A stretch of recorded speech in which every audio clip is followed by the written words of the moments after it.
Thanks, Lindsay. Joe Biden is set to become the 46th president of the United States, and Kamala Harris will be the first woman to be vice president. Biden and Harris celebrating victory in Wilmington, Delaware, as President Trump continues to count the results of the vote. ABC's Elizabeth Schulze is in Washington with the latest.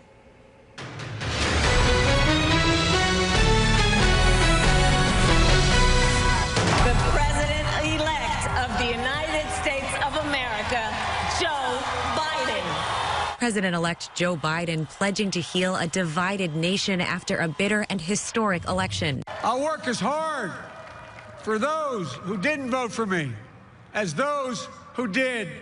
After more than 4 decades in public office, Biden reveling in the moment and sharing the spotlight with Kamala Harris, who makes history as the first woman, first black person, and first American of South Asian descent to be elected vice president. But while I may be the first woman in this office, I will not be the last.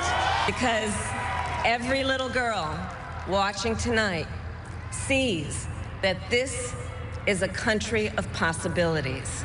A record more than 74 million Americans voted for the Biden ticket, and after days of anticipation while ballots were tallied, many crowded the streets across the country to celebrate victory.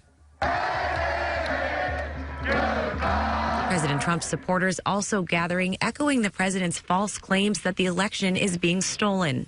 The president has yet to concede as his campaign vows more legal action contesting the results. Top Republican lawmakers silent after Biden's win. Still, the president-elect promising to reach across party lines and to get to work on an agenda that starts with fighting the pandemic. Americans have called upon us to marshal the forces of decency, the forces of fairness, to marshal the forces of science and the forces of hope in the great battles of our time. Sources tell ABC News President-elect Biden plans to sign a series of executive orders once he takes office to reverse some of President Trump's policies, like rejoining the Paris Climate Accords and the World Health Organization. Elizabeth Schulze, ABC News, Washington.